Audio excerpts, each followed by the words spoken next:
یہ message directly ایمان والوں کے لیے ہے۔ چنانچہ پارہ نمبر 4 سورہ آل عمران آیت نمبر 102 میں ہمارا رب ہم سے کیا فرما رہا ہے؟ یا ایھا الذین آمنوا اتقوا اللہ حق تقاتہ ولا تموتن الا وانتم مسلمون۔ بڑی شارٹ مختصر آیت مگر خوبصورت پیغام۔ ارشاد ہوتا ہے اے ایمان والو اللہ سے ڈرو جیسا اس سے ڈرنے کا حق ہے۔ ڈرنے کی بات بھی کی مگر اس کے ساتھ یہ بھی سمجھا کیسا ڈرنا ہے کہ جیسا اس سے ڈرنے کا حق ہے، اور ضرور تمہیں موت صرف اسلام کی حالت میں آئے۔ بڑی کمال کی بات ہوئی، اپنے آپ سے ڈرنے کا بھی رب فرما رہا ہے کیسا ڈرنا ہے جیسا اس کا حق ہے، اور پھر یہ بھی فرمایا کہ بغیر مسلمان نہ مر جانا، ایمان سلامت لے کر دنیا سے جانا۔ یعنی اس ایک آیت میں سبحان اللہ تقوی کا بھی بیان ہے، اللہ سے ڈرنے کا بھی بیان، اور ساتھ ایمان سلامت لے کر دنیا سے جانا ہے۔ اس کا مطلب ساری زندگی بھی اپنے ایمان کو سنبھالنا ہے، مرتے وقت بھی سنبھالنا ہے، اور انشاءاللہ قبر میں بھی لے کے جانا ہے۔ اب ذرا دو باتیں سمجھنی ہے کہ تقوی کس کو کہتے ہیں۔ اللہ سے ایسے ڈرو جیسا ڈرنے کا حق ہے۔ اس آیت میں یہ فرمایا حق کا تقاتہ ہی، جیسا ڈرنے کا حق ہے۔ اس سے مراد یہ ہے کہ بقدر طاقت اللہ سے ڈرو، اور اس کی تفسیر ایک اور آیت میں ہو جاتی ہے۔ اللہ ایک اور جگہ ارشاد فرماتا ہے فاتقوا اللہ ما استطعتم، تو اللہ سے ڈرو جہاں تک تم سے ہو سکے۔ اور پھر دوسری بات اسلام پر ہی تمہیں موت آئے۔ تو اب تقوی کا پہلے معنی سمجھ لیں۔ بار بار لفظ تقوی ہم سنتے ہیں، حدیثوں میں بھی سنتے ہیں، قرآن میں بھی پڑھا ہوگا، دعاؤں میں بھی ہم بات کرتے ہیں کہ یا اللہ ہمیں متقی بنا دے، تقوی عطا فرما۔ تقوی کا معنی کیا کہ خدا سے ڈرنا، گناہوں سے بچنا، اور آخرت میں نقصان پہنچانے والی چیزوں سے احتراز کرنا، اپنے آپ کو سیکیور کرنا۔ اور حق کے تقوی کیا ہے؟ خدا کا ایسا ڈر ہو کہ اس کی نافرمانی سے ہمیں روک دے، اس کی نعمتوں کے لیے شکر کی طرف لے جائے، اعضاء کو گناہوں سے روک لے، ہمارے باڈی پارٹ گناہوں سے رک جائیں، دل میں حسد، کینہ، بغض، تکبر نہ آئے، بلکہ خلوت اور جلوت بھی پاک ہو جائے۔ ایک اور پرابلم بھی ہے، بعض اوقات ہم لوگوں سے ڈرتے ہیں، ہم بہت سارے گناہ اس لیے نہیں کرتے کہ کوئی دیکھ نہ لے۔ ٹھیک ہے، یہ بھی چلے ایک نعمت ہے کہ لوگوں کے خوف، ورنہ بے شرم تو ایسے بھی ہوتے جو لوگوں سے بھی نہیں ڈرتے، کہ لوگوں کے سامنے بہت ساری برائیاں کرتے میں بندہ ڈرتا ہے، رک جاتا ہے۔ لیکن مزہ یہ ہے اور اصل تقوی یہ ہے کہ میری خلوت بھی، جب مجھے دنیا میں کوئی نہ دیکھ رہا ہو، اس وقت بھی میں گناہ نہ کروں، اس وقت یہ خیال دل میں رہے کہ رب دیکھ رہا ہے۔ تقوی کی اصل تو درجہ یہ ہے نا کہ میری خلوتیں بھی پاک ہو جائیں، ایسا نہ ہو لوگوں کے سامنے نیک، نمازی، پرہیزگار، اکیلے میں سارے برے کام ہو رہے ہیں۔ بلکہ ایسے بھی لوگوں کے بارے میں پڑھا گیا، سنا گیا کہ لوگ سامنے ہوں تو نمازیں بھی پڑھتے ہیں، اکیلے میں نمازیں بھی نہیں پڑھتے کیونکہ وہاں کوئی نہیں دیکھ رہا۔ پھر بتاؤ نماز کس لیے پڑھ رہے تھے؟ اگر لوگوں کو ہی دکھانے کے لیے نماز پڑھنی تھی تو پھر اللہ کے لیے نماز تو نہ ہوئی نا۔ لوگوں کو دکھانے کے لیے تسبیح پڑھ رہے ہیں، لوگوں کو دکھانے کے لیے صدقہ خیرات ہو رہی ہے، اور اندر اکیلے میں جا کے کچھ بھی نہیں ہو رہا تو نہیں۔ تقوی یہ ہے کہ میری خلوتیں بھی پاک، میری جلوتیں بھی پاک، اور یہ خیال رہے کہ رب دیکھ رہا ہے۔ بہرحال میرے پیارے اسلامی بھائیوں، اب تقوی پر استقامت کیسے ملے؟ ٹھیک ہے، یہ تو قرآن نے کہہ دیا کہ اللہ سے ڈرو، اتقوا اللہ، اللہ سے ڈرو۔ اب ڈریں کیسے؟ اس کا فارمولا کیا ہے؟ تو یاد رکھیے کہ امام غزالی علیہ رحمۃ اللہ الوالی نے منہاج العابدین میں بہت خوبصورت اس کا جواب دیا۔ جو آپ نے فرمایا اس کا خلاصہ یہ ہے کہ تقوی کے لیے بنیادی بات کیا ہے؟ the basic thing for تقوی، کہ انسان اپنے نفس کی مخالفت میں اس بات کا پکا ارادہ کر لے کہ نفس کو گناہوں سے باز رکھے گا۔ غیر ضروری حلال اشیاء کا بھی بہت استعمال نہیں کرنا ہوتا، بہت زیادہ کھانا، بہت زیادہ سونا، بہت باتیں کرتے رہنا۔ کہتے ہیں نا قلیل الکلام قلیل الطعام قلیل المنام، آرام بھی تھوڑا، کھانا بھی تھوڑا، اور باتیں بھی تھوڑی۔ یہ متقی لوگوں کا طریقہ، اللہ کے نیک بندوں کا طریقہ ہے۔ زیادہ کھانے والا پھر زیادہ شہوتوں کی طرف جاتا ہے، زیادہ بولنے والا زیادہ غلطیاں کرتا ہے، زیادہ سونے والا پھر وہ سستی اور کاہلی کی طرف چلا جاتا ہے۔ تو جب آپ ان تین چیزوں میں حلال ہیں حالانکہ کمی کریں گے تو پھر حرام چیزوں سے بچنے کا بھی ذہن بن جائے گا۔ مگر یہاں تو حرام سے بچنے کا بھی ذہن نہیں ہے. اور سبحان اللہ, امام غزالی فرماتے ہیں کہ آنکھ, زبان, شرمگاہ اور دل, الغرض تمام اعضاء کے معاملے میں اللہ تعالیٰ سے ڈرے گا تو انشاءاللہ وہ تقویٰ اسے حاصل ہو جائے گا جس کا اہل ایمان سے مطالبہ کیا گیا ہے. قرآن مجید فرقان حمید میں ایک کچھ پارٹ آف دا باڈی جو ہے نا اس کو ڈائریکٹلی ایڈریس کیا گیا ہے. آنکھوں کا تقویٰ, ہاں یاد رکھیے, یہ آنکھ ہے نا, یہ دیکھا جائے تو بہت بڑی نعمت ہے, ہم دنیا کی نعمتیں دیکھتے ہیں, مگر یہ آنکھ حلال دیکھنے کے لیے دی گئی ہے. یاد رکھیے پہلے آنکھ بہکتی ہے, پھر دل بہکتا ہے, پھر شرمگاہ بہکتی ہے, پھر انسان حرام کی طرف جاتا ہے. آنکھوں کی بدکاری کہا گیا حرام دیکھنے کو. ایک تو وہ بدکاری ہے نا جو حرام جہنم میں لے جانے والا کام, بہت برا کام, اللہ بچائے اس سے, مگر آنکھوں کو بھی بدکاری سے بچانا ہے. قرآن کہتا ہے مسلمان مردوں کو حکم دو کہ اپنی نگاہیں کچھ نیچی رکھیں اور اپنی شرمگاہوں کی حفاظت کریں, یہ ان کے لیے زیادہ پاکیزہ ہے, بے شک اللہ ان کے کاموں سے خبردار ہے. بڑا شارٹ حکم ہے, مختصر ہے, مگر خوبصورت اس کے معنی ہے. پہلے نمبر پر اس میں ادب اور بہترین تہذیب سکھائی جا رہی ہے کہ مومنین کو چاہیے کہ اپنی آنکھیں کچھ نیچی رکھیں, ادھر ادھر ہر چیز دیکھنا ہے, بے پردہ خواتین بھی دیکھنی ہے, موبائل فون پر بھی بری چیزیں دیکھنی ہیں, ٹیلی ویژن پر اور نہ جانے کیا کیا دیکھنا ہے. قرآن کہتے ہیں آنکھوں میں حیا ہونی چاہیے, نگاہیں نیچی ہونی چاہیے, اور سبحان اللہ اس بات سے خبردار بھی کیا کہ یہ ستھرا ہے, نیکیوں کو بڑھانے والا اور زیادہ کرنے والا ہے. جو برے چیزیں دیکھتا ہے پھر اس کا دل نیکیوں میں نہیں لگ رہا ہوتا, اس کا دل پھر انہی خیالات میں گم رہتا ہے. دل پاکیزہ خیالات کیسے لائے گا جب آنکھیں پاک ہوں گی؟ آنکھیں غلط دیکھ رہی ہیں, کان غلط سن رہے ہیں, تو پھر دل و دماغ میں بھی وہی چل رہا ہوتا ہے. اگر آپ چاہتے ہیں کہ میرے دل و دماغ میں, مثال دیتا ہوں, اس کو آپ ایگزامپل کے طور پہ سمجھ لیں. آپ نے کبھی کسی محفل نعت میں شرکت کی, یا کہیں آپ نے تلاوت قرآن اچھے کسی قاری صاحب سے سنی, یا آپ نے کوئی اچھا سا بیان سنا ہے, کسی پروگرام میں آپ گئے, دینی پروگرام, آج بھی آپ آئے ماشاءاللہ, تھوڑی دیر کے بعد بھی کبھی کبھی زبان پر وہی نعت آ رہی ہوتی ہے, ذہن میں وہی تلاوت گونج رہی ہوتی ہے, دل میں وہی بیان والی باتیں آ رہی ہوتی. کیوں؟ آنکھوں نے دیکھا پاک, کانوں نے سنا پاک, ٹھیک ہے نا, تو دل میں خیال کون سے آئے؟ پاکیزہ خیال. آپ کسی معاذ اللہ ایسی محفل میں گئے جہاں گانے باجے ڈول تماشے بے حیائی, اس محفل میں تو گناہ اٹھایا, مگر بعد میں بھی وہی مناظر آنکھوں میں, وہی کان میں باتیں, لوگ وہی گانے گنگنا رہے ہوتے ہیں. تو فرق ہے نا کہ ہم جو دیکھتے ہیں, جو سنتے ہیں, پھر دل میں وہ چیز قرار پکڑ لیتی ہے. تقویٰ اسی چیز کا نام ہے. قرآن کہتا ہے اپنی آنکھوں کو نیچا رکھو, اپنے دل و دماغ کو پاکیزہ رکھنا ہے. کہ قرآن کہہ رہا ہے کہ اے ایمان والو اللہ سے ڈرو جیسا ڈرنے کا حق ہے, حرام کاموں سے اپنے آپ کو بچانا ہے. اسی طرح کانوں کا تقویٰ یہ ہے کہ کانوں کو حرام سننے سے بچائیں. پھر زبان کا تقویٰ کیا ہے کہ زبان کو حرام بولنے سے, جھوٹ, غیبت, چغلی, جناب گالی گلوچ, اس قدر زبان سے گناہ کیے جاتے ہیں. یہ زبان کتنی اہم چیز ہے پتہ ہے آپ کو؟ ایک بار سرکار دو عالم علیہ الصلوۃ والسلام سے ایک صحابی نے سوال کیا, حضور آپ میرے لیے سب سے زیادہ خطرناک چیز کس کو سمجھتے ہیں؟ سب سے زیادہ کس چیز کی احتیاط کرنی چاہیے؟ حدیث کا خلاصہ عرض کر رہا ہوں.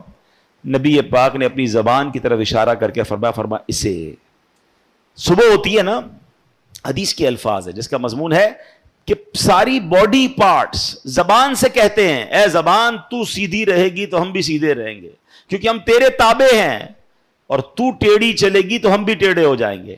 فار ایگزامپل کوئی بندہ اچھی باتیں کرتا ہے, میٹھی باتیں کرتا ہے, پیار سے باتیں کرتا ہے, لوگ کیا کرتے ہیں؟ اس کے ساتھ اچھی بات کرتے ہیں, اس کو تحفہ بھی دیتے ہیں, ٹھیک ہے نا. اور کوئی زبان سے گالی گلوچ کر رہا ہے, برا بھلا کہہ رہا ہے, بری باتیں کر رہا ہے, تو لڑائی ہو جاتی ہے. لڑائی ہوتی ہے تو مار کس کو پڑتی ہے؟ زبان کو یا باڈی کو؟ غلطی زبان کرتی ہے, پٹائی اعضاء کی ہوتی ہے, تو اعضاء ہی اس کو کہہ رہے ہوتے ہیں, باڈی پارٹس کہہ رہے ہوتے ہیں تیری مہربانی سیدھی چلنا ورنہ ہم ٹیڑھے ہو جائیں گے.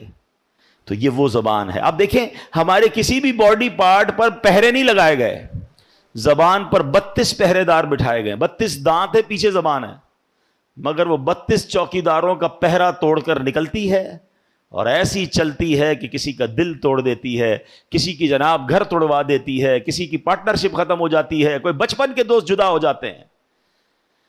ہے بڑی نعمت زبان, ہاں نعمت بھی بہت بڑی ہے. ذرا مل کر کہیے سبحان اللہ. اب کہیے الحمدللہ، اب کہیے اللہ اکبر۔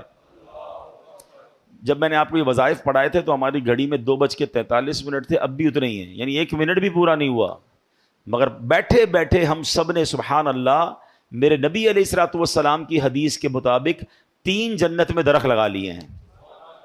نبی پاک فرماتے جو ایک بار سبحان اللہ کہے اس کے جنت میں درخت لگ جاتا ہے، ایک بار الحمدللہ کہے جنت میں درخت، ایک بار اللہ اکبر کہے جنت میں درخت۔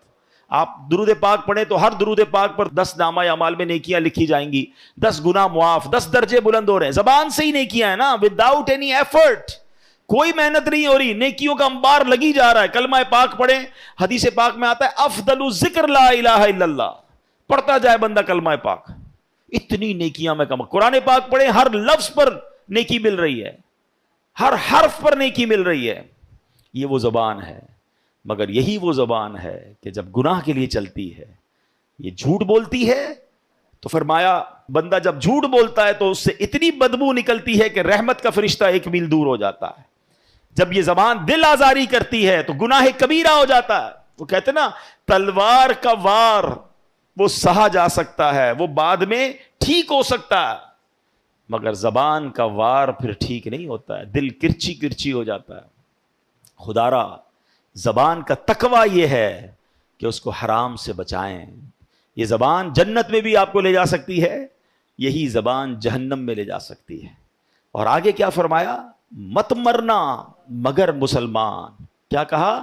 اے ایمان والو ولا تموتن الا وانتم مسلمون، مرنا نہیں، مرنا ہے تو پھر مسلمان مرنا ہے، ایمان کے ساتھ دنیا سے جانا ہے۔ سبحان اللہ، قرآن سمجھا رہا ہے کہ ایمان کی فکر کرو، ایمان سلامت لے کے جانا۔ اچھا یہاں بھی زبان کا بڑا کردار ہے۔ آپ کو پتا ہے کہ ایمان بھی زبان کی بے احتیاطی سے جا سکتا ہے۔ ہاں دیکھیں نا، کوئی 70 سال تک غیر مسلم رہے، اللہ کو نہ مانے، اس کے نبی کو نہ مانے معاذ اللہ، اور اس کے بعد صدق کے دل سے ایک بار کلمہ پاک پڑھ لے، زبان سے ہی پڑھے گا نا، لا الہ الا اللہ محمد الرسول اللہ صلی اللہ تعالی علیہ وسلم، تو کیا ہوگا؟ وہ کفر سے نکل کر مسلمان ایمان میں داخل ہو جائے گا اور اس کے پچھلے سارے گناہ معاف ہو جائیں گے۔ ہاں جب بندہ کلمہ پڑھتا ہے نا، کوئی مسلمان ہوتا ہے، کوئی ایسا مجھے سن رہا ہے جو اسلام قبول نہیں کیا، اس نے اسلام قبول کیجئے، یہ ایسی نعمت ہے کہ جیسے ہی آپ اسلام قبول کریں گے پچھلے سارے گناہ معاف ہو جائیں گے۔ یہ ہے زبان۔ لیکن اے مسلمانوں، اس کا بے دریغ استعمال نہ کریں، بے خوف استعمال نہ کریں، کہ اگر زبان سے کوئی ایسا کلمہ جاری ہوا جو کلمہ کفر ہوگا تو پھر یہ بھی ہو سکتا ہے کہ بندہ بے شک 70 سال مسلمان رہا، اگر ایسا جملہ نکل گیا جس سے رب ناراض ہو گیا اور وہ کلمہ کفر ہوا تو پھر بندہ ایمان سے بھی ہاتھ دھو بیٹھ سکتا ہے، اس کا خاتمہ ایمان پہ نہیں ہوگا۔ بڑے بڑے اولیاء کرام، بڑے بڑے علماء، بڑے بڑے صحابہ لرزتے تھے ایمان کی سلامتی کے لیے۔ خود نبی پاک علیہ الصلوۃ والسلام کی بڑی مشہور دعا ہے، آقا پتہ کیا دعا فرماتے؟ یا مقلب القلوب ثبت قلبی علی دینک، اے دلوں کو پھیرنے والے میرے دل کو اپنے دین پر ثابت قدمی عطا فرما۔ کون دعا کر رہا ہے؟ وہ آقا جس کے صدقے ہمیں ایمان ملا ہے۔ یہ میری اور آپ کی تربیت کے لیے ہے نا، کہ ہم بھی یہ دعا کریں کہ اللہ ہمارا ایمان سلامت رکھیو، دل پھر نہ جائے۔ مجھے فکر ہے، آپ کو فکر ہے، ہم نے کبھی دعائیں کی کہ یا اللہ میرا ایمان سلامت رکھیو؟ کچھ لوگوں کو تو یہ امیجنیشن ہی نہیں ہے کہ ایمان چھن بھی سکتا ہے۔ قرآن کیوں کہہ رہا ہے کہ مت مرنا مگر مسلمان، ولا تموتن الا وانتم مسلمون؟ اس کا مطلب we have to careful about our ایمان، ہمیں اپنے ایمان کی فکر کرنی ہے۔ اور ایمان کون چھیننے کی کوشش کر رہا ہے؟ یہ بھی یاد رکھیے گا، شیطان مردود ہوا ہے نا اللہ کی بارگاہ سے، وہ جہنم میں جانا ہے اس کو، تو وہ یہ چاہتا ہے میں اکیلا کیوں جاؤں، میں ان کو بھی لے کر جاؤں۔ تو اب کیا پلانز ہے شیطان کے؟ ہمیں پتہ ہی نہیں ہے، ہم سوچتے بھی نہیں ہیں، پوچھتے بھی نہیں ہیں۔ شیطان نے بڑے جھال بہکے ہوئے ہیں، شیطان نے بڑے جس کو کہتے ہیں نا اٹیک کیے ہوئے مسلمانوں پر۔ اب وہ کیا کرتا ہے؟ کامیڈی کے ذریعے، چٹکلوں کے ذریعے، لطیفوں کے ذریعے۔ آپ دیکھیں کامیڈی شو میں کیا ہو رہا ہوتا ہے، کبھی جناب اللہ کا مذاق، کبھی فرشتوں کا مذاق، کبھی جنت دوزخ کا مذاق ہے معاذ اللہ۔ تو یہ وہ انداز ہے کہ آپ کو پتہ بھی نہیں چلے گا اور آپ ہنس رہے ہیں، کھیل رہے ہیں، وہی باتیں ریپیٹ کر رہے ہیں، اور ایمان سے ہاتھ، کیونکہ ہم مسلمان ہیں، ہماری کوئی باؤنڈری ہے، ہم کچھ باتیں نہیں کر سکتے، ہم اللہ معاذ اللہ، اللہ رسول یا اللہ کی کتابوں یا فرشتوں جنت دوزخ کا کوئی مذاق اڑائے گا تو کیسے مسلمان رہے گا؟ یہ ہمارے بیسک عقائد ہیں. لیکن اس کی تعلیم ہونی چاہیے کہ میں کہاں تک بول سکتا ہوں, کہاں مجھے احتیاط کرنی ہے. آپ نے سنا ہوگا دعوت اسلامی کے ماحول میں مدنی چینل پر ایک بڑا خوبصورت نعرہ لگایا جاتا ہے, پہلے تولو بعد میں بولو. یہ بولنے سے پہلے احتیاط تو کرو یار. ہیں اچھا, دنیا میں بھی اصول ہوتا ہے. آپ کسی ملک میں ہر ادارے کے بارے میں بات نہیں کر سکتے, ہر شخصیت کے بارے میں بات نہیں کر سکتے. آپ پر کیس بن جاتا ہے کہ بھائی آپ نے اس کے بارے میں کیسے بات کی, آپ کو اختیار ہی نہیں ہے. تو جب ممالک کے کچھ شخصیات یا کچھ اداروں پر بات کرنا منع ہو سکتا ہے, تو ہم نے ایمان قبول کیا ہے تو اللہ پر, اللہ کے رسولوں پر, فرشتوں پر, اور جو بھی ہمارے بیسکس ہیں ہم اس پر بات نہیں کر سکتے. معاذ اللہ اس کے اگینسٹ یا اس کی مذاق یا اس کی توہین کی بات نہیں ہو سکتی. شیطان نے ایک اور کیا وار کیا مسلمانوں پر, گانے, فلمی گانوں میں کفریہ باتیں ڈال دی ہیں. کبھی کہہ رہا ہے سجدہ کرنا ہے, پوجا کرنی, پتہ نہیں کیا کیا فلمی گانے ایسے آ گئے. بتاتے ہیں لوگ کہ اس کے اندر, اور بچے گا رہے ہیں, نوجوان لڑکے لڑکیاں مزے لے لے کے گا رہے ہیں, سن رہے ہیں ان گانوں کو. معاذ اللہ, یہی تو شیطان کی ٹریپ ہے. کسی طرح مسلمان ایسی بات کہے کہ وہ ایمان سے خارج ہو جائے. اچھا یہ تو چلے کہنا ہے نا, اب تو باقاعدہ سوشل میڈیا پر اور پھر جناب میڈیا پر آ کر کچھ لوگ اسلام کی انٹرپریٹیشن ہی ایسی کر رہے ہیں, قرآن و حدیث ہی ایسے بیان کر رہے ہیں کہ لوگ جناب ان کی باتیں سن سن کر پریشان بھی ہو رہے ہیں, فالو بھی کر رہے ہیں. ایسے بھی لوگ آ گئے جو اللہ سے دور, نبیوں سے دور, اولیاء صحابہ سے دور کرنے کی باتیں کر رہے ہیں. کہتے کیا ضرورت ہے علماء کرام کی, کیا ضرورت ہے اولیاء کرام کی باتیں سننے کی. اے پاک و ہند والو, مجھے ایک بات بتاؤ, ہم تک ایمان پہنچا کیسے ہے؟ یہ احسان ہے صحابہ کرام کا, پھر اولیاء کرام کا جو یہاں آئے اور جنہوں نے ہم سب کو مسلمان کیا, اور جناب آج کروڑوں مسلمان ہیں, اور وہ کہتے ہیں ان کی بات ہی نہ سنو, ان سے فائدہ ہی کوئی نہیں ہوتا, اور لوگ سن رہے ہیں ان کو. طریقہ کیا ہے؟ طریقہ واردات سمجھو. پہلے کسی طرح امت کو علماء کرام سے بدزن کر کے دور کر دیا جائے کہ یہ مسجدوں میں جا کر کوئی بیان نہ سنے, کسی عالم دین کی بات نہ سنے, پہلے اس سے دور ہو جائیں. پھر یہ اولیاء کرام کا احسان ماننا چھوڑ دیں, پھر یہ صحابہ کرام سے دور ہو جائیں, آہستہ آہستہ اسلام سے ہی دور ہو جائیں. آہستہ آہستہ کاٹا جاتا ہے نا رسی کو. یہ پلان ہے, یہ سمجھیے گا. یہ باقاعدہ یوں سمجھیے شیطان نے پلانٹ کیے ہوئے لوگ. لیکن ہمیں بھی شوق ہے سب کی سننی ہے. نہ کرے ایسا. سننی اس کی ہے جس نے اللہ رسول کی سنی ہے, جس کے دل میں عشق رسول ہے, جس کا ایمان مضبوط ہے, جو کوالیفائڈ عالم دین یا مفتیان کرام ہے. بھائی ہم اپنی بلڈنگ جو ہے کسی موچی سے تو نہیں بنواتے نا, ہم بلڈر سے بنواتے ہیں. ہم اپنا علاج کسی کسائی سے نہیں, ڈاکٹر سے کرواتے ہیں, جس کا جو کام کا ایکسپرٹ اس سے کرواتے ہیں. تو دین سیکھنا ہے تو جو دین سکھانے میں ایکسپرٹ ہیں, جنہوں نے یہ علم حاصل کیا ہے, ان سے سیکھیں اور اپنے ایمان کی فکر کیجئے. ورنہ بہت طریقوں سے ایمان, اب معاذ اللہ کئی ملکوں کے ویزا لینے کے لیے, کہنے میں مزہ نہیں آ رہا, مگر چونکہ یہ بات بتانی ہوتی ہے کہ باقاعدہ ان ملکوں کے ویزا کے لیے لکھ دیتے ہیں معاذ اللہ کہ میں قادیانی ہوں, کہ پتہ چلا ویزا مل جائے گا. اپنا ایمان بیچ دیا. مرنا نہیں ہے, قیامت کے دن نبی پاک کو منہ نہیں دکھانا. کیا ختم نبوت پر تمہارا عقیدہ نہیں ہے؟ یاد رکھیے ایمان اتنی نازک چیز ہے کہ اگر کوئی یہ ارادہ کرے نا کہ میں کافر ہو جاؤں گا, وہ بے شک ہو نہ ہو وہ ہو جائے گا. اس کو پھر کلمہ پڑھنا پڑے گا, پھر تجدید ایمان کرنا پڑے گا. یہ تصور بھی نہیں کر سکتے ہم. دعا کرو کہ اللہ کبھی ایک سیکنڈ کے کروڑویں حصے کے لیے بھی ہمارا ایمان ہم سے جدا نہ ہو, اور ہم ایمان سلامت لے کر اپنی قبر میں جائیں. کیونکہ یاد رکھیے گا ایمان پاسپورٹ کی حیثیت رکھتا ہے. اگر آپ کے پاس ایمان ہی نہیں نا تو ساری نمازیں, روزے, حج, عمرے, سخاوتیں, زکوٰۃ سب زیرو ہو جائے گا. اگر ایمان ہے تو پھر انشاءاللہ آگے سارے معاملات آسان ہو جائیں گے. قرآن کہہ رہا ہے نا, میں نے آج آپ کو قرآن کی آیت پڑھ کے سنائی ہے, کیا ایمان والو نہیں مرنا مگر مسلمان, یعنی اپنا ایمان سلامت لے کر جانا ہے. تو آج قرآن پاک کی ان مبارک آیتوں میں ہمیں دو میسج ملے ہیں کہ اللہ سے ڈرنا ہے جیسا ڈرنے کا حق ہے, اور اپنا ایمان سلامت رکھنے کی فکر کرنی ہے. اور یہ اس کو آرڈنری نہ لیں. میں نے آپ کو ولیوں کے واقعات سنائے نا, ایک آخری حدیث سنا دیتا ہوں. سرکار دو عالم علیہ الصلوۃ والسلام فرماتے ہیں, جس کا مضمون ہے کہ اولاد آدم 4 کیٹیگریز پر پیدا کی گئی ہے.